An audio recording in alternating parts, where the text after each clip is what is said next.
우리가 예수님을 믿고 난 후에 우리의 눈이 열립니다. 믿음의 눈이 열려요. 예수님을 만나기 전에는 이 땅이 전부인 줄 알았어요. 그래서 이 땅의 가치를 두고 거기에서 수고하고 애를 쓴다라는 거죠.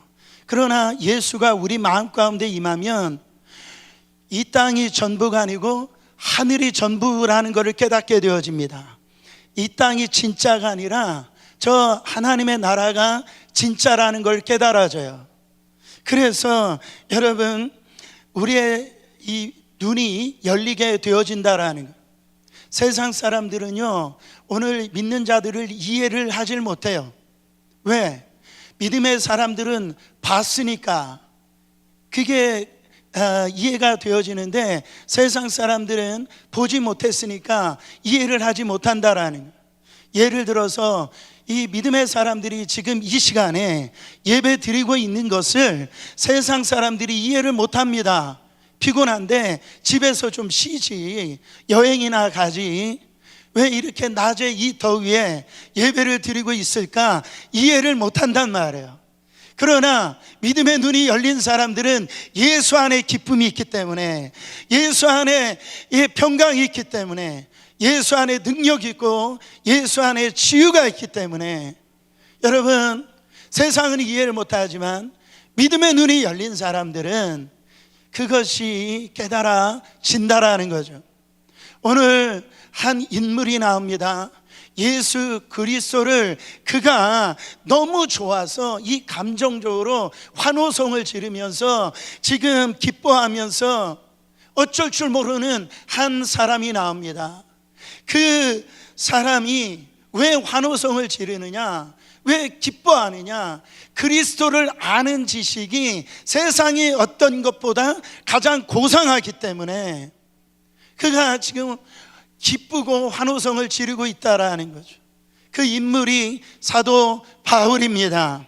여러분, 오직 예수님이 그 마음 안에 오셔서 그게 충분해지니까 나의 기쁨이다, 나의 찬송이다, 그분이 나의 영광이다, 이 간증을 하고 있더라는 거죠. 사랑하는 성도 여러분, 이 고상하다는 말이 조금 우리 가운데 와닿지를 않아요. 이 번역이 좀 아쉬운데, 우리가 고상하다는 표현을 보면 우리 품성이 조금 어떤 부분에서 몸가짐이 훌륭하다, 다른 사람보다 괜찮다, 이렇게 의미 부여할 수 있지만, 이걸 원어적으로 보면은 이 고상하다는 표현이 뭡니까? 세상 어떤 가치와 비교할 수가 없다, 이것이 가장 최고다, 가장 귀하다, 바꿀 수가 없다, 이거예요. 이것이 강한 의미를 갖고 있어요. 그러니까 이 사도 바울이 지금 보통 흥분한 게 아닙니다. 지금 그것이 지금 이 사도 바울이 그거를 보게 되어지고 깨닫게 되어지니까 마치 마태복음 13장 44절에 이하에 나오는 주님의 비유에 나오는 일하는 사람과 똑같은 감정을 가지고 있는 것 같아요. 천국은 마치 밭에 감추인 보화와 같으니 사람이 이를 발견한 후 숨겨두고 기뻐하며 돌아가서 자기의 소유를 다 팔아 그 밭을 사느니라. 여러분, 그 당시에 이 밭은 자기 밭이 아니에요. 주인의 소유의 밭이라고요. 그래서 남의 밭에 지금 열심히 수고하고 애를 써서 근근히 살아가는 그 어떻게 보면 일용 지금 노동자죠. 그날 가서 열심히 참 땀을 흘리고 일을 하는데, 곡괭이질 하는데 보니까요, 땅을 팠는데 거기에 항아리가 하나 나오는데, 그 항아리를 열어보니까 거기에 아주 진주보화가 가득 있는 거예요. 깜짝 놀란 거죠. 이거를 어떻게 할까? 그러니까 이 사람이 그 이제 뚜껑을 닫고 거기에 흙을 다시 덮습니다. 그래가지고 이제 돌아가가지고 자기 집에 있는 온 가산을 다 팔아요. 그것도 부족하니까 정말 구울 수 있을 만큼 다 구워가지고 그 값을 치를 만큼 되니까 그 치러서 그 밭을 샀다라는 거예요. 사람들이 이해를 못합니다. 어떻게 저렇게 빚을 내가지고 땅을 사냐라는 거죠. 왜 그런 생각을 갖죠? 못 봤으니까. 근데 이 사람은 그 땅 속에 감춰져 있는 그 진주와 같은 보화를 발견한 거죠. 그러니까 기쁨을 이기질 못하는 거죠. 그는 봤으니까, 경험했으니까, 체험했으니까 여러분 환호성을 지르더라는 거죠. 사랑하는 성도 여러분, 바울은 자기가 그런 사람 같다라는 거예요. 지금 여러분 예수 믿는 사람이라면 목사님 바울과 같은 저런 사람이니까 저렇게 기뻐하죠. 여러분 그렇지 않았습니다. 바울이 믿는 예수나 지금 이 시간에 저나 여러분이 믿는 예수는 똑같으신 분이란, 예수 그리스도는 어제나 오늘이라 영원토록 동일하신 분이시고 그분의 구원은 과거나 현재나 미래에 똑같이 그 구원이 임하시는 분이라는 것. 그 기쁨, 그 환호성이 오늘 저와 여러분들에게 있기를 원합니다. 그 주님을 만난 사람들은 이런 변화 역사가 일어나는데, 어떤 변화 역사가 일어나냐면 거의 대부분 동일해요. 포기와 내려놓음의 그 역사가 일어나요. 포기와 내려놓음의 역사가 일어나요. 여러분 저는요 요즘 참 그런 은혜가 참 그리운 것 같아요. 제가 중학교 때 예수 성령 받고 이렇게 고등학교 때 정말 이렇게 대학교 때 그때 너무 정말 뜨거워가지고 다른 게 보이질 않았어요. 정말 주님 한 분이면 좋겠어요. 그 주님 앞에 나아가서 예배 드리는 게 너무 좋았고 그거 하나면 행복했어요. 전도사 때, 내가 부사역자 때 정말 목에 피가 나도록 찬양 인도하면서 그렇게 했던 거 누가 시켜서 그랬던 게 아니에요. 그냥 주님 한 분, 그 한 분이 너무 좋아가지고 그렇게 기쁘게 정말 하나님 앞에 그렇게 헌신했던 걸 볼 수가 있어요. 그렇게 하면서 성도들과 정말 그 기쁨을 나누기도 하고 같이 눈물 흘리기도 하고 그것을 통해서 정말 하나님의 은혜 가운데 들어가는데 어느 순간부터 그 마음이 식어지더라는 거예요. 그 마음이 사라지는 제 모습을 보게 되어지더라는 거죠. 여러분 처음에 내가 예수 그리스도를 만났을 때 여러분 정말 한번 생각해 보세요. 얼마나 감격했어요. 얼마나 눈물을 흘렸어요. 집에서 핍박을 당하더라도, 돈이 없더라도, 건강하지 않더라도 주님 한 분이면 좋겠다 이런 말이죠. 할렐루야. 여러분 정말 이 은혜, 이 갈증이 저도 그렇고 여러분도 많으실 줄 믿습니다. 회복의 역사 일어나길 원합니다. 주 예수 그리스도를 아는 지식이 세상의 어떤 가치보다 가장 귀한 것이다. 비교할 수 없는 것이다. 나 이 예수와 세상과 바꿀 수 없다. 사랑하는 성도 여러분, 그것을 간증할 수 있는 저와 여러분 되기를 원합니다. 여러분 예수를 만나면은요 변화 역사가 일어나는데 이 간증의 역사가 일어나는 거예요. 다른 사람들이 뭐라고 얘기해도 내가 봤다라는 거예요. 내가 체험했다라는 거예요. 내가 경험했다라는 거예요. 거기에 누가 반론할 수가 있어요? 여러분 정말 사도 바울이 그 엄청난 고난과 역경 속에서 그가 다른 사도보다 더 수고할 수 있었던 것은 자기가 가지고 있는 능력이 아니었어요. 힘이 아니었어요. 주 예수 그리스도를 아는 가장 그 고상함이 세상 어떤 것보다도 가장 귀했기 때문에 그래요. 비교가 안 되는 거예요. 사랑하는 성도 여러분, 주님 만나면 변화 역사가 일어납니다. 찬송하는 역사가 일어나는 거예요. 내 심령의 변화가 일어나는 거예요. 내 가정의 변화가 일어나는 거예요. 주님 만나서 내 삶이 바뀌었습니다. 내 운명이 바뀌었습니다. 여러분, 믿음의 사람들은 팔자 타령하는 사람이 아니라 팔자를 고치는 사람들이에요.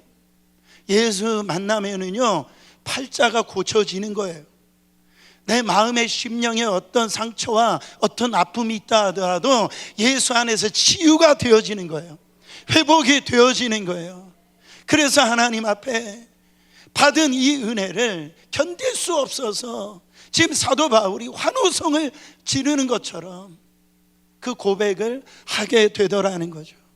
그래서 어떻게 됩니까? 포기와 내려놓음의 역사가 일어난다라는 거예요. 누가복음 19장에 보면 이 삭개오가 예수님 만난 얘기가 나옵니다. 여러분, 삭개오는 세리장입니다. 인생의 목표가 돈이었어요. 돈이 목숨처럼 여겼단 말이죠. 그래서 피도 눈물 없이 악착하게 이 돈을 버는데 그 인생을 허비한 사람이, 어느 날 주님이 그 마을에 지나가신다는 소리 듣고 삭개오가 한 뽕나무 위로 올라갑니다. 그때 자기가 예수님을 부른 게 아니에요. 주님이 삭개오야, 내가 너의 집에 유하여야 하리라.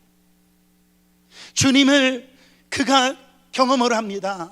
주님을 만나게 되어지는 거예요. 그때 예수님에게 이 삭개오가 뭐라고 얘기하느냐? 누가복음 19장 8절입니다. 삭개오가 서서 주께 여짜오되 주여 보시옵소서, 내 소유의 절반을 가난한 자들에게 주겠사오며 만일 누구의 것을 속여 빼앗은 일이 있으면 네 갑절이나 갚겠나이다. 여러분, 그 당시에는 로마의 이 이스라엘이 식민지였어요. 로마에다가 이 세금을 바쳐야 됩니다. 로마가 어떻게 했냐면 그 유대인 중에 한 사람을, 이 사람을 세워가지고 세리들을 세워서 그렇게 세금을 거둬 들인 거예요. 그때 이 세리들이요, 자기들이 먹고 살려고 하니까 100불의 세금이라고 하면 100불만 거뒀겠어요. 200불도 걷고 300불도 거뒀단 말이죠. 그런 사람의 장이에요. 우두머리. 그게 삭개오라는 거예요. 근데 이 삭개오가 주님을 딱 만나고 나니까 이 고백이 뭐예요? 내가 가지고 있는 물질, 이 가난한 자들에게 나눠 주겠다라는 거예요. 만약에 그 어떤 물질 중에 토색한 것이 있다면 몇 배로 갚는데요? 4배로 갚겠다라는 거예요. 여러분, 이 물질 때문에 여러분 얼마나 열심히 일합니까? 그 물질 때문에 사람을 죽이기도 하잖아요. 그래서 성경에 정말 예수님이 바로 이 주인이라고 얘기를 할 때 항상 비교한 것이 돈과 우리 주님을 항상 비교해서 설명을 하셨어요. 너희가 두 주인을 섬길 수 없다라는 거예요. 그게 물질이든지 주님이든지 그렇게 사용하실 정도로 여러분 물질의 힘이 강하다라는 거죠. 그런데 이게 뭡니까? 4배로 갚겠나이다. 이거 뭐예요? 나 이제 물질 가지고 안 살겠습니다. 그거 다 내려놓겠습니다.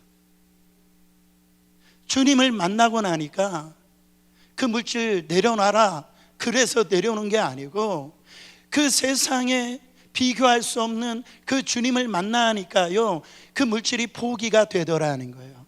내려놓음이 되더라는 거예요. 사랑하는 성도 여러분, 오늘 바울이 그 모습입니다. 그 감격이 있었어요. 바울이 살아가면서 자기 힘이 되어지고 자랑이 되어지고요 했던 그것들을 오늘 말씀에 쭉 나열합니다. 이 말이 뭐예요? 너네들 정말 율법 자랑하고 가문 자랑하고 지식 자랑하고 돈 자랑하는데 내가 누군지 알아? 내가 어떤 사람인 줄 알아? 나 이런 사람이야. 자기를 드러내려고 한 것이 아니라 그거를 통해서 우리의 주님을 지금 간증하고 있는 걸 볼 수가 있어요. 자, 4절부터 6절 말씀입니다. 그러나 나도 육체를 신뢰할 만하며 만일 누구든지 다른 이가 육체를 신뢰할 것이 있는 줄로 생각하면 나도 더욱 그러하리니 나는 8일 만에 할례를 받고 이스라엘의 족속이요 베냐민 지파요 히브리인 중에 히브리인이요 율법으로는 바리새인이요 열심으로는 교회를 박해하고 율법의 의로는 흠이 없는 자다. 지금 바울이 그 얘기를 하는 거예요.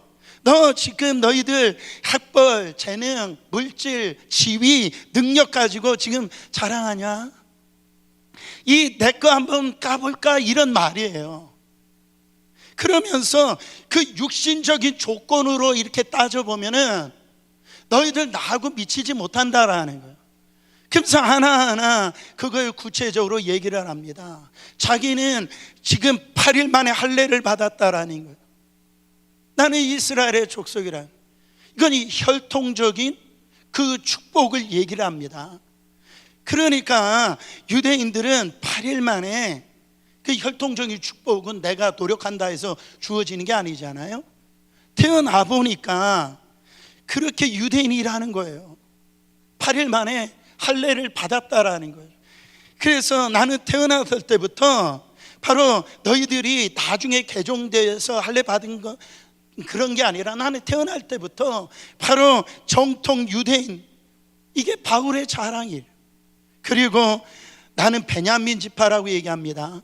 여러분, 베냐민 지파는 이스라엘 지파 중에서 가장 뛰어난 지파 중에 한 지파예요. 여러분, 이스라엘의 초대 왕이 누구죠? 사울 왕입니다. 사울 왕에는 어느 지파일까요? 고민하지 말았어요. 베냐민 지파예요. 우리가 잘 알고 있는 에스더가 죽으면 죽으리라 할렐루야. 그 목숨 걸고 기도했던 에스더가 무슨 지파예요? 고민하지 마세요. 베냐민 지파예요. 여러분, 나중에 이 남유다와 북이스라엘이요 나눠지게 되어지는데, 그때 남쪽의 유다를 같이 해서 이 남유다를 나라를 세우는데 같이 동참했던 지파가 베냐민 지파였어요. 여러분, 이스라엘 사람들은 이 예루살렘을 굉장히 신성시 여깁니다. 그래서 이 예루살렘을 신성시 여기는데, 이 예루살렘이 어느 지파 땅에 있었어요? 베냐민 지파의 땅에 있었어요. 그만큼 이 베냐민 지파라고 하면은 굉장히 나는 뼈대 있는 가문이다, 이 얘기를 하고 있는 거예요. 그리고서 뭐라고 얘기하는 거? 나는 율법으로는 바리새인이다. 그 당시에 바리새인은 초엘리트 이런 어떤 집단입니다. 나는 너희들과 다르다라는 거예요. 그래서 문헌적으로 보면 그 당시에 바리새인들이 약 한 6천 명도 되지 않았다라는 기록이 있어요. 그런 어떤 이 바리새인은 대단한 이 초엘리트 집단인데요, 거기에서 그 당시에 바리새인 중에서 가장 존경받고 학문적으로 뛰어났던 이 가말리엘의 이 수제자였다라는, 그러니까 학문적으로도 대단한 사람이다 나는. 그러면서 예수 믿는 사람 핍박하는데 나는 너희들 따라 없을 정도로 열심히 있었던 사람이야. 그리고 뭐라고 얘기합니까? 자기 안에, 나는 이 참 놀라운 얘기죠, 율법으로는 흠이 없대요. 바로 밤에 예수님을 찾아왔던 그 젊은 부자 간원이 있었잖아요. 내가 어떻게 해야 영생을 얻을 수 있습니까? 그랬더니 예수님이 율법을 얘기하시거든요. 살인하지 말아라, 간음하지 말아라, 도둑질하지 말아라. 그랬더니 이 부자 간원이 뭐라고 얘기해요? 저 어렸을 때부터 다 지켰습니다. 그 영적인 교만함이 있었던 것처럼 이 사도 바울이요, 주님 만나기 전에 나는 율법으로 하나님 보시기에 나는 흠이 없는 사람이에요. 대단한 사람이죠. 그런데요, 뭐 하나 남에게 뒤질 것이 없어요. 스펙으로 하면은 자랑할 게 너무 많은 사람이라는 거죠. 근데 지금 바울이 이렇게 고백합니다. 이제는 그 모든 것들이 자신에게는 의미가 없대요. 그것이 쓸데가 없대요. 7절에서 8절 상반절 말씀 읽어보세요. 그러나 무엇이든지 내게 유익하던 것을 내가 그리스도를 위하여 다 해로 여길 뿐더러 또한 모든 것을 해로 여김은, 그거 가문, 뼈대, 혈통, 외모, 조건, 학문, 열심, 자기가 그건 것을 구원받는다라고 생각하면 자기가 1등이라는 거예요. 그거 1등이라. 그러니까 사도 바울에게서는요, 그 모든 것이 베네핏이 너무 좋은 거예요. 너무 혜택이 너무 큰 거죠. 근데 그것을 다 해로 여긴다라는 거. 가끔 제가 이렇게, 저는 어렸을 때부터 주의 종의 길을 갔지만은, 제가 이렇게 목회하다 보면은요, 세상에서는요 사장님이 있어요, 뭐 교수님이 있어요, 의사하세요. 근데 신학교에 그냥 아주 그때 잘 나갈 때 신학교에 들어가서 졸업하면 뭐가 됩니까? 전도사가 되어져요. 전도사가 되어지면 뭐 하느냐면 그냥 카피하는 거 하는 거예요. 그냥 카피. 그냥 목사님들 시키는 일 그냥 한단 말이죠. 아니 어떻게 보면 세상적으로 보면 사장님이고 의사고요, 교수고, 대접을 잘 받을 뿐이고 베네핏이 얼마나 좋습니까? 근데 주의 길을 걸어간다라는. 그래서 이 목사님이 되어지고 이런 선교사님이 되어진 이유가 뭐냐 이렇게 물어보면요, 그 예수 그리스도를 만나보니까 하나님의 그 은혜가 너무 크다라는 거죠. 나에게 맡기신 저 생명을 구원하는 일이 세상 어떤 것보다 가장 가치 있다라고 얘기를 하는 거죠. 아멘이십니까? 여러분, 그래서 얼마 전에 제가 이렇게 유튜브를 보는데요, 한 예쁜 아가씨가 그런 얘기를 하더라고요. 예쁘니까 세상 사람들이 다 자기한테 친절하더래. 그런 경험이 없어가지고 뭔가 이게 감동이 안 될 수 있는, 그래가지고 자기가 성형을 계속 하게 됐다고. 자기가 예쁘니까 세상 사람들이 다 자기한테 친절하더라는 거예요. 그게 어떻게 보면 세상적으로 아쉬울 게 없다, 부족함이 없다, 이런 얘기죠. 사도 바울은요, 부러울 것이 없는 사람이에요. 아쉬울 게 없는 사람. 근데 더 믿지 못할 간증을 합니다. 8절 말씀 읽어보세요. 또한 모든 것을 해로 여김은 내 주 그리스도 예수를 아는 지식이 가장 고상하기 때문이라. 내가 그를 위하여 모든 것을 잃어버리고 배설물로 여김은 그리스도를 얻고. 자기가 그토록 소중하게 여기고 가치 있다고 생각하고 이거 없으면 안 된다라고 하고 그 자랑거리였던 이거를 뭐로 여긴답니까? 이제는 해로 여기고 그것도 못해서 배설물로 여긴다라는. 여러분, 배설물 그거 깊게 생각할 거 없어요. 여러분 화장실 갔다가 여러분 그거 다 하시고 난 다음에 뒤돌아보고 참 아깝다 이런 생각 하시는 분이 있어요? 와, 내 몸에 이 귀한 것이 나갔으니까 이거 어떡하지? 그렇게 아까워하는 분들이 있어요? 없어요. 그렇지 않아요. 그것처럼 여러분 그냥 누르고 나오시잖아요. 지금 사도 바울이 그 얘기를 하는 거예요. 내가 그토록 추구했던 어떤 지식이나 외모나 어떤 혈통이나 자기 어떤 이 물질이나 이런 모든 내가 자랑할 수밖에 없었던 그거를 나는 이제는 더 이상 그게 나에게는 쓸모가 없다, 그렇게 버릴 것이다. 여러분, 이게 어떻게 가능합니까? 어떻게 이런 일이 일어나요? 그게 있으면 내가 어깨에 힘주고 살아갔던 것인데, 그렇지 않아요? 근데 이게 아무것도 아니다. 이유가 뭐예요?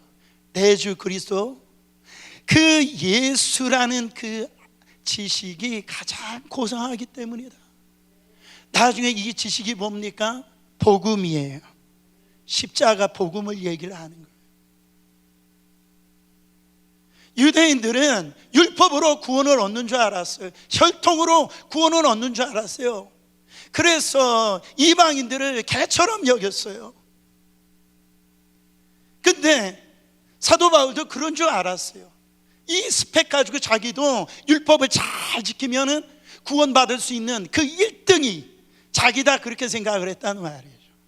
주님 만나고 보니까 그 십자가 복음 앞에 그가 아무것도 아니더라. 그거 내세울 게 자랑이 아니다라. 여러분, 배설물은 갖고 있으면 좋고 없으면 이게 아니죠. 배설물은 있으면 냄새 나는 거예요. 거기 계속 있으면은 그 냄새가 배이는 겁니다. 그렇지 않아요? 무슨 얘기냐면 구원받는데, 예수 믿는데, 하나님 사역을 하는데 때로는 내가 갖고 있는 이 세상의 부유함이라든지 이 지식이라든지 어떤 그 세상적인 명예, 그것이요, 여러분, 그것으로 인하여서 주님 앞에 나가는데 걸림돌이 되더라는 거죠. 자기는 그것을 자랑하지 않겠다라고 얘기를 하는 거예요. 여러분, 영성학자의 헨리 나우엔이라고 하는 아주 기가 막힌 영성학자가 있습니다. 이분이 하버드에서 가르치기도 하고 예일에서 이렇게 가르치기도 했는데 이분이 영성도 너무 좋은 거예요. 그래가지고선 그 지체 장애 아이들 그 공동체에 들어가 가지고 봉사를 하는데요, 아이들 앞에 가가지고 나 하버드대 교수야 했더니 아이들 분위기가 이런 거, 그게 뭔데요? 그런 거예요. 그래서 그때 충격을 받고 아이들하고 같이 신발을 벗고 축구도 하고요, 같이 물가에 가가지고 물에 빠져서 낚시도 하고요, 같이 그렇게 다 내려놓고 그렇게 살았더니 이 아이들이, 그 지체 장애자 아이들이 마음을 열더라는 거죠. 사랑하는 성도 여러분, 사람이 죽을 때요, 바로 온 식구들을 이렇게 모아놓고 이런 분들이 있어요. 얘들아, 내가 대학생 때 받았던 상장 다 가지고 와. 박사학위 가지고 와. 네 은행 통장 가지고 와라. 주식 있는 거 가지고 와라. 이런 분들이 있어요. 사랑하는 성도 여러분, 죽을 때는요, 그 모든 것이 다 필요해요? 없다라는 거예요. 말씀드렸듯이 아무리 안개가 짙게 짙은다 할지라도 아침에 뜨면 그 사라질 거라는 거죠. 사랑하는 성도 여러분, 제가 무슨 말씀을 드리고 싶냐면 어느 누구도 그 육체를 신뢰할 사람이 없다라는 겁니다. 믿으십니까? 아무리 부유해도 똑똑해도요, 바로 잘났어도 내 의를 드러남으로 하나님 앞에 설 자가 없다라는, 그 부로, 그 지식으로, 그 잘남으로 하나님 앞에 설 자가 없다라는, 오히려 내가 갖고 있는 것 때문에 오히려 방해될 수가 있다라는 거죠. 저는요, 목회하면서 그런 분들을 볼 때가 있어요. 어떤 때는 가진 것도 없고 어떻게 보면 내세울 것도 없는데요, 자존심이 강한 분들이 있어요. 그래서 주님 앞에 손드는 게 정말 멀고도 험한 길이야. 하나님 앞에 온전히 반응을 하질 못해요. 여러분, 아니 주님을 만나야 사는데 그 자존심으로, 그 어떻게 보면 그 물질로, 그 사회적인 어떤 직분으로, 그것으로 주님 앞에 설 자가 없다니까요. 내 의로는 안 된다라는 거예요. 그래서 때로는 그게 우리 안에 독이 될 수도 있고 저주가 될 수가 있어요. 처음에 그렇게 겸손했던 분이 그 물질이 좀 있다 보니까 어느 위치에 올라가다 보니까 정말 이 은혜를 다 잃어버리는 거예요. 처음에 교회 나올 때 주님을 위해서 다른 사람이 보든 안 보든 그렇게 하나님 사랑해서 헌신하던 분들이 내 직분을 받고 어느 순간에 신앙의 연도가 있으면 어떻게 됩니까? 그거 가지고 하나님 앞에 설 수가 없다라는 거예요. 누가복음 18장 11절 12절을 보니까 주님이 그 예를 말씀하세요. 바리새인은 서서 따로 기도하여 이르되 하나님이여, 나는 다른 사람들 곧 토색, 불의, 간음하는 자들과 같지 아니하고 이 세리와도 같지 아니함을 감사하나이다. 나는 일에 2번씩 금식하고 또 소득에 11조를 드리나이다 하고. 여러분, 얼마나 좋아요, 그렇잖아요? 일주일에 여러분 2번 금식하는 분들 계세요? 물론 우리가 소득의 11조를 드린 분이 있겠지만 얼마나 아름다운 신앙입니까? 근데 참 우리 인간이 참 간사한 게 뭐냐면, 신앙생활이라는 게 다시 거듭 말씀드리지만 사람 앞에서 하는 게 아니거든요. 하나님 앞에서 하는 줄 믿으시길 바랍니다. 내가 물질을 드려도 하나님 앞에 하는 것이요, 내가 기도하는 것도 하나님 앞에 하는 거예요. 근데 우리는 참 간사하게도 내 의를 가지고 하나님 앞에 뭔가 칭찬받기를 원해요. 근데 거기까지는 좋은데 어떻게 하냐면 자기보다 못한 사람을 하나 타겟을 삼고요, 그렇지 못한 사람을 정죄하고 비판하고 깎아내린단 말이에요. 아니 장로님이시라면서요, 뭐 권사님이시라면서요, 나는 이렇게 11조도 드리고 이렇게 금식기도 하는데 아니 어떻게 안 하십니까? 이런단 말이에요. 그러니까 예수님이 이 바리새인의 이 기도를 갖다가 책망하세요. 근데 세리나 이 장녀들은 말이죠, 그들은 여러분 기도를 하는 건 하나님 앞에 제가 어떻게 살아야 됩니까? 하나님 도와주세요, 이거 아니겠어요? 이들은 그런 심정을 갖고 기도하더라는, 하나님 나 죄인입니다, 나 주님 없으면 살 수 없는 사람입니다, 다 이 존재 자체가 망가져 있습니다. 그러면서 엎드려서 기도하더라는 거예요. 거기에는 자기가 의에 없는 거예요. 의가 없는 거예요. 그런 사람이 하나님 앞에 서더라는 거죠. 오늘 우리가 이 예배를 드릴 때 우리의 겉에 있는 거 이거 아무 소용이 없어요. 그렇지 않아요? 우리 주님은 우리의 속사람을 보시는 거예요. 우리의 속사람이 지금 하나님과 연결이 되어 있느냐, 아니면 사람에게 내 의의를 보이려고 지금 신앙생활 하느냐.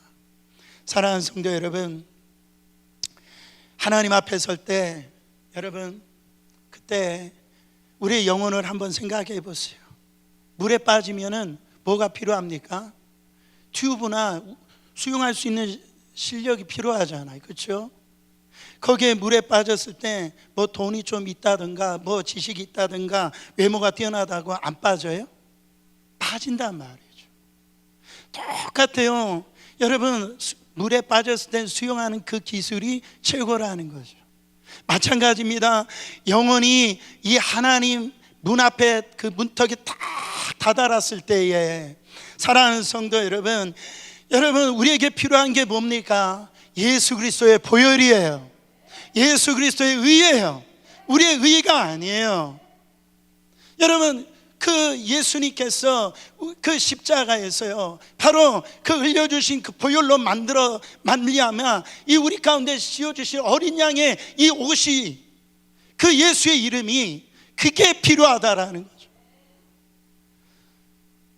영혼의 문제는 열심과 노력으로 되지 않는다라는, 사도 바울이 그 깊은 간증을 하는 거예요. 고백을 하는 거예요. 이걸 깨달은 거예요. 9절 말씀 읽어보세요. 그 안에서 발견되려 함이니 내가 가진 의는 율법에서 난 것이 아니요 오직 그리스도를 믿음으로 말미암은 것이니 곧 믿음으로 하나님께로부터 난 의라. 이 의가 뭡니까? 티켓이에요. 전국 가는 티켓이라는 거예요. 내 율법, 내 의로는 하나님 앞에 설 수 없다라는 거죠.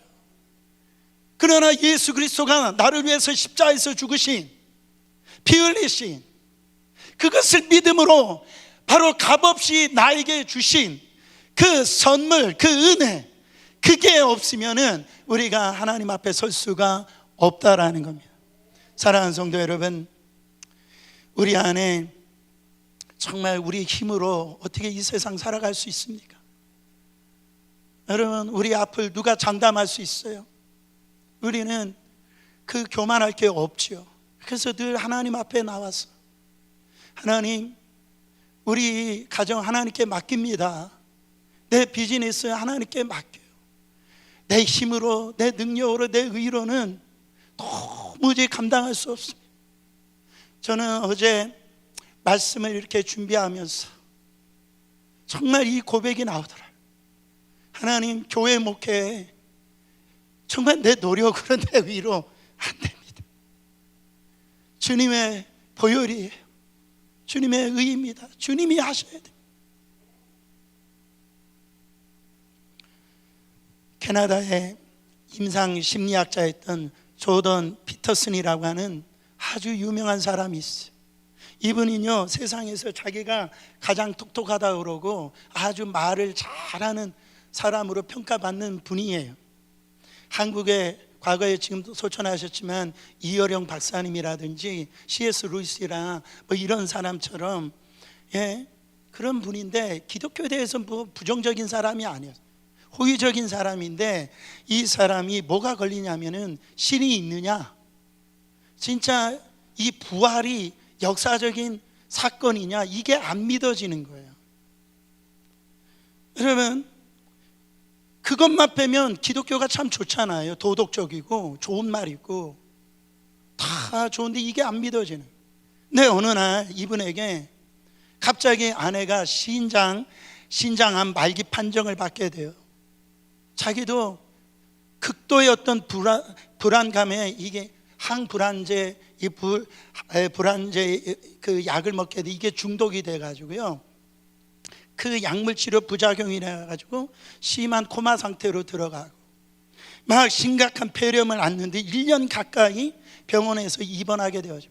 그러다가 이 딸도 방황하게 되어지는 그런 모습을 보고 한순간에 자기 마음이 자살 충동까지 이르렀다라고 그렇게 얘기를 해요.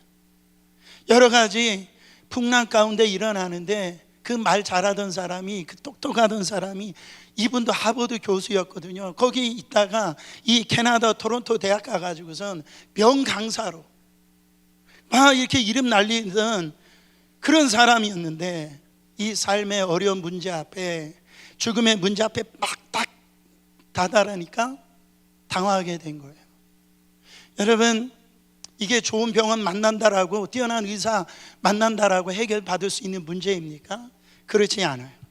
근데 과거의 이 사진을 한번 보여주시면, 이분인데 과거의 인터뷰를 이렇게 보면은요, 당신은 신을 믿습니까? 그랬을 때 나는 신이 있는 것처럼 행동합니다, 이렇게 고백을 했는데요, 이 고난을 겪고 난 다음에 나는 아마도 예수를 믿는 것 같다,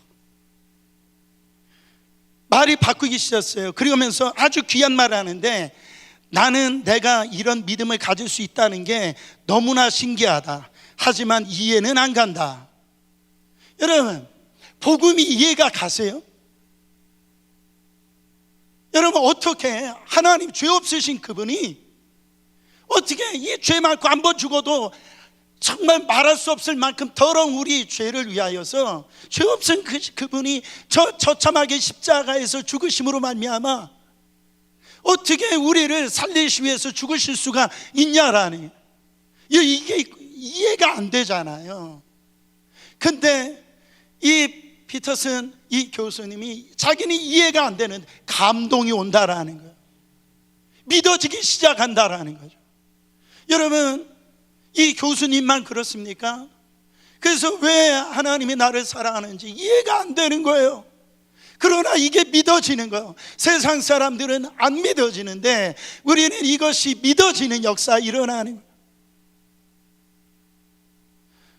사랑하는 성도 여러분, 조회수 이 영상 3억 6천만 다 합치면 구독자가 864만 명에 이 자신의 유튜브 공식 채널에서요, 이분이 6분짜리 기도 영상을 업로드합니다.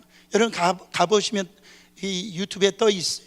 하나님, 이런 기도를 해. 하나님, 저희 무지함과 오만함, 비통함과 원망이라는 것을 견딜 수 없는 점으로부터 저를 건져 주옵소서. 제가 기도할 때 다른 사람들도 같은 잘못과 유혹을 극복하게 하여 주시옵소서.